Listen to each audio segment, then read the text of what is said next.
Bien, Bismillah ar-Rahman ar-Rahim. Monsieur le directeur de la population, Monsieur le vice-doyen, chers collègues, mes chers amis, j'ai le plaisir de présider ce symposium sur la nutrition, plus exactement nutraceutique et environnement santé, symposium international avec la nature de ses participants. Je voudrais, pour l'ouverture, donner la parole tout de suite à Dr Lahlou, directeur de la population, qui représente Madame la ministre de la Santé. Je tiens à souligner que ce symposium a été mis sous le patronage du ministère de la Santé durant la dernière semaine, vu l'intérêt et le contact un peu tardif du ministère. Je signale aussi que le symposium qui se déroule pour la première fois au Maroc, qui s'est déroulé avant à l'étranger, a été élaboré dans un temps record. Alors, ce qui explique, c'est un peu certaines petites imperfections, mais je crois qu'il est là et nous le saluons. Et je passe tout de suite la parole à Dr.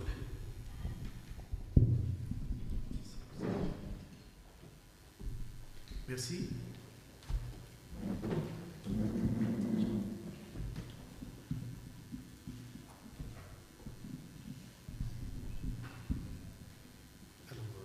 Il m'est profondément agréable d'être parmi vous à l'occasion de ce symposium international nutraceutique et environnement santé.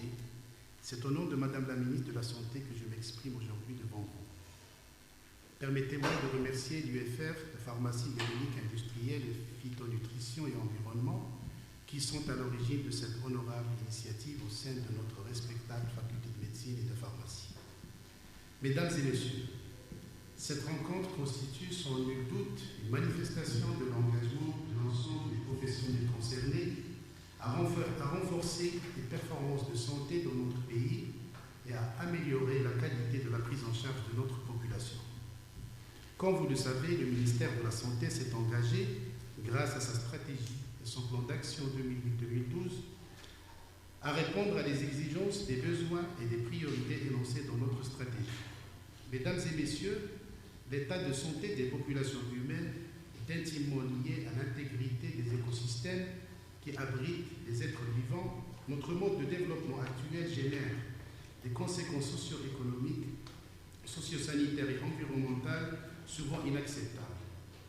L'Organisation des Nations Unies et l'Organisation mondiale de la santé ont soutenu des programmes qui tentent de rendre à des besoins fondamentaux des principes éthiques. Leur mise en œuvre nécessite de nouvelles compétences visant l'instauration de communautés saines et viables. Conscient que la santé d'une nation représente un atout pour son développement socio-économique, alors qu'une santé médiocre en constitue un obstacle majeur, le ministère de la Santé compte, tout en consolidant les acquis, agir de façon plus intense et mieux ciblée sur certains problèmes de santé, tels que la réduction de la morbidité maternelle et infantile, la structuration des actions en direction des maladies non transmissibles, notamment les maladies cardiovasculaires, le cancer, le diabète et l'insuffisance rénale. C'est dans ce sens que SINES 2009, l'événement qui nous réunit tous ici, vient à point. La relation entre la nutraceutique et l'environnement santé est l'actualité. La protection de l'environnement est l'affaire de tous. Un environnement instable, loin d'être sain, dans certains cas, a des répercussions sur la santé de la population. Depuis quelques décennies, la qualité de certains aliments n'est plus ce qu'elle était. Et pour cela, que les chercheurs et scientifiques ont œuvré et œuvrent encore afin de pallier à la baisse de qualité de certains produits alimentaires par des compléments alimentaires. Mesdames et messieurs, les maladies non transmissibles sont source d'handicap fonctionnel. Elles représentent pour les années à venir les plus grands défis de la santé publique pour notre pays. La charge qu'elles représentent pour la santé des individus et le système de santé s'alourdit constamment et menace le développement économique et social. En 2005, par exemple, L'OMS a réitéré l'importance des maladies chroniques non transmissibles comme un problème de santé globalement négligé. Les maladies chroniques, principalement les maladies cardiovasculaires, le cancer, les maladies respiratoires chroniques et le diabète, qu'on estime la cause de plus de 60% de l'ensemble des décès en 2005, plus de 80% de ces décès ont eu lieu dans les pays à faible et moyen revenu. Les principales maladies non transmissibles sont liées à des facteurs de risque communs, à savoir le tabagisme, l'alcoolisme, une mauvaise alimentation, la sédentarité, les cancérogènes présents dans l'environnement, le statut socio-économique, le niveau d'éducation et l'accès aux services de santé ont un fort impact sur le développement des maladies non transmissibles et les services de soins de santé. Par conséquent, l'action intersectorielle demeure l'une des tâches fondamentales pour améliorer la santé. En l'état actuel des choses, le Maroc s'achemine très lentement vers une forte prévalence des facteurs de risque des maladies chroniques, le tabagisme, l'hypertension, l'obésité par exemple. Comme la plupart des pays en développement, le Maroc connaît une évolution quantitative et qualitative de sa consommation alimentaire. Les produits céréaliers tendent à baisser au profit des produits animaliers, la viande, les poissons, les produits laitiers et les œufs. Les matières grasses régressent aux dépens des sucres et des produits sucrés. La quantité de fruits et légumes consommés ont doublé, tandis que celle des poissons et des fruits de mer, des huiles végétales, de tubercules ont triplé. Cette transition alimentaire a conduit aussi à une élévation de la prévalence du surpoids et de l'obésité, et à une augmentation de l'incidence des maladies chroniques. Les facteurs de risque sanitaire liés à l'environnement résultent d'une exploitation accrue des ressources naturelles, inévitablement de la dégradation de l'environnement suite aux différentes pollutions, comme la pollution microbiologique et chimique des eaux, la pollution de l'air par des particules en suspension et des polluants gazeux en milieu urbain, la pollution du sol par les décharges ménagères, les déchets industriels et agricoles sont en partie la cause de notre présence aujourd'hui. La nutraceutique ainsi que certains compléments alimentaires se présentent comme la solution à ces problèmes actuellement dans ce domaine. Mesdames et messieurs, ainsi, le ministère de la Santé, à travers sa stratégie et son plan d'action 2008-2012, a réaffirmé son engagement en faveur de la santé de la population en prônant et en encourageant un mode de vie sain. La stratégie de lutte contre les maladies non transmissibles s'inspire du caractère épidémiologique, multifactoriel et quelquefois commun de ces maladies. La promotion d'un mode de vie sain émerge comme une action vers laquelle convergent toutes les actions à mener afin de diminuer la morbidité liée aux pathologies, liées à la nutrition, aux maladies cardiovasculaires, aux maladies métaboliques et endocriniennes, à la santé mentale, à la santé au travail et à d'autres. La lutte contre les maladies chroniques a ceci de particulier, c'est que les actions menées aujourd'hui n'apporteront leurs fruits que plusieurs années plus tard. Il est par conséquent impératif de s'y intéresser au cours de cette période afin d'assurer une plateforme bien documentée et riche en solutions pour les décennies futures où nous serons confrontés de façon plus aiguë à une recrudescence de ces affections. Il est clair que de par la diversité des facteurs de risque de ces maladies, le seul département de la santé ne peut assurer la réussite d'une telle opération. Ensemble, et grâce à vous, chercheurs et scientifiques, sociétés civiles et initiateurs de programmes santé, nous pouvons y arriver en étant complémentaires. Il est indéniable que la stratégie de santé menée jusqu'à nos jours au Maroc a permis de mieux circonscrire certaines maladies et de tendre même à en éliminer d'autres. Elle a également allongé l'espérance de vie du citoyen, mais sans la qualité de vie, une longévité accrue ne présente guère d'intérêt. L'espérance de santé est aussi importante que l'espérance de vie. C'est pour cela que la lutte contre les maladies chroniques, maladies de l'âge avancé, de l'obésité s'impose chez nous comme une priorité. C'est ici que se rejoignent les objectifs du ministère de la Santé et ceux de ce symposium complémentaire par excellence. Mesdames et messieurs, la promotion des modes de vie sains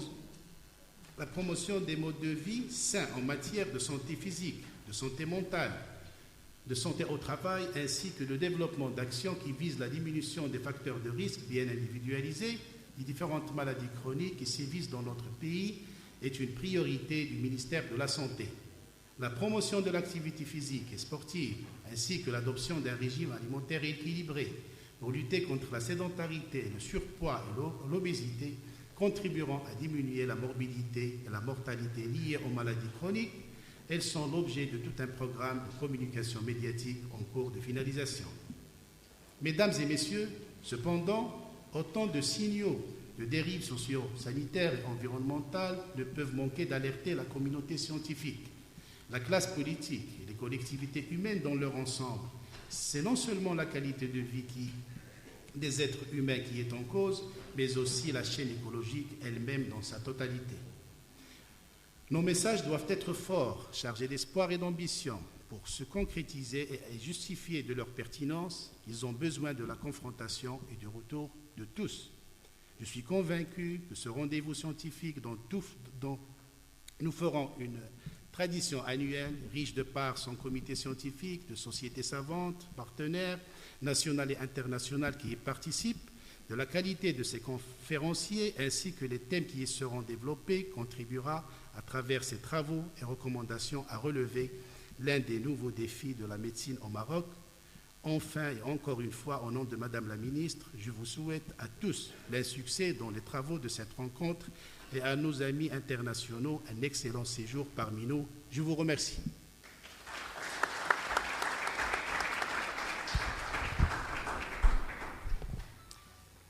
Je vous remercie pour cette très belle allocution, Monsieur le directeur de la population, au nom donc de Madame la Ministre. Et permettez-moi de passer la parole donc au représentant de notre institution, de la faculté de médecine et pharmacie, le professeur Yahya Sharah, qui est vice-doyen chargé des affaires de la pharmacie et qui représente aujourd'hui Madame la doyenne de notre faculté. Merci, Monsieur le Président, chers amis, Mesdames et Messieurs. Donc, pour notre faculté, bien sûr, c'est un honneur de pouvoir abriter ce symposium international sur les nutraceutiques donc, et l'environnement de la santé, enfin, deux thématiques de notre temps. Et l'environnement est devenu même, je dirais, un axe politique. Tant mieux, ça va permettre d'accélérer un petit peu le mouvement. Bon, la nutrition, l'alimentation, c'était toujours un sujet d'actualité. Je vais, pour ma part, essayer d'insister sur deux petits points qui m'intéressent en tant que pharmacologue. Je me pose un certain nombre de questions. Donc, je suis pharmacologue conventionnel.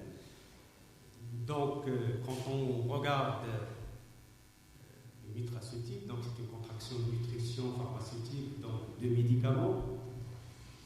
Il y a d'autres qui parlent d'aliments, médicaments, il y a d'autres qui parlent de compléments alimentaires.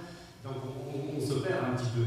Et c'est vrai que l'occasion de ce symposium international qui fait partie des formations internationales de spécialisation dans ce domaine, et le bienvenu bien sûr pour essayer d'éclairer un petit peu notre long terme et expliquer aux gens un petit peu la nécessité de faire la part des choses. On est à la limite donc du médicament et de l'aliment. Les gens peuvent, bien sûr, sur ce thème-là, il y a des défenseurs, il y a toujours les détracteurs. Les détracteurs qui disent toujours il suffit que je mange bien équilibré et donc je dépenserai peut-être moins à acheter donc des nutraceutiques, bien sûr, conditionnés sous forme organique, j'ai lu, souvent c'est des gélules, comprimés. Bien sûr, il y a la notion de dose. Et donc, je pense, tout à l'heure, j'ai appris aussi une terminologie récente, donc on parlait de pharmacologie nutritionnelle. Voilà, je préfère qu'on aille dans ce sens-là. Et donc, bien sûr, la preuve ne peut venir que par les essais cliniques, en quelque sorte, pour prouver l'efficacité de tel ou tel élément. Donc, il y a beaucoup de travaux qui ont été faits dans ce sens-là sur ces nutraceutiques et sur ces aliments, tant mieux. Bien sûr, on peut en discuter de la standardisation des protocoles de cette étude, parce qu'il y a la composante alimentaire qui est là. On ne peut pas demander aux gens de s'arrêter de manger pour faire un essai sur un complément alimentaire. Donc, bien sûr, au niveau protocole, il doit être bien ficelé pour pouvoir donc tirer des conclusions qui s'apparentent. Autrement, bien sûr, tout le monde convient que c'est des produits qui sont déjà, je dirais, prescrits, utilisés à grande échelle. Et tant mieux. Donc, le deuxième point sur lequel j'aimerais insister, en particulier au niveau national, donc c'est l'absence d'un cadre juridique pour ce genre de produit. Doit-on les classer en tant que médicaments et donc subir toute la procédure d'enregistrement d'AML, ou on peut trouver un autre cadre juridique pour les cadrer un peu mieux. Parce qu'à l'heure actuelle, donc n'importe qui peut commercialiser ce genre de produits, peut les distribuer, et donc ça nuit déjà à leur image de marque, je dirais, de produits de santé. Donc voilà, sans tarder, comme il y a un retard déjà au niveau du programme, donc ça, on aura l'occasion de discuter au cours de ces 3 journées, dont le programme est très riche et très varié, et donc il y a l'intervention de plusieurs cliniciens certainement qui vont nous éclairer sur les différentes questions qui restent posées. Et donc pour terminer, je souhaite un plein succès à ces journées, et je passe la parole à M. le Président. Merci professeur Charah et cher ami. On sent effectivement la fibre du pharmacologue et du responsable au niveau du ministère de la Santé, du Laboratoire national de contrôle. C'est vrai, on aura l'occasion de débattre de tout cela pendant ces 3 jours. Ceci dit, le symposium, ça va d'une représentation cosmétique jusqu'à la chirurgie, en passant effectivement par le nutraceutique dont vous venez de parler. Sans tarder, je voudrais, comme on l'a souligné, on a pris une petite demi-heure, 3/4 d'heure de retard, on va essayer de les rattraper. Et le programme est bien dense, vous avez dû le remarquer. Je vais passer tout de suite la parole, on déclare le symposium ouvert, le symposium international, le premier CINES, le premier symposium international des nutraceutiques et environnement santé ouvert. Et nous démarrons tout de suite par la première session qui porte sur le thème de la physiopathologie du surpoids. Et tout de suite à la présentation du professeur, du docteur Robin, Jean-Marc Robin.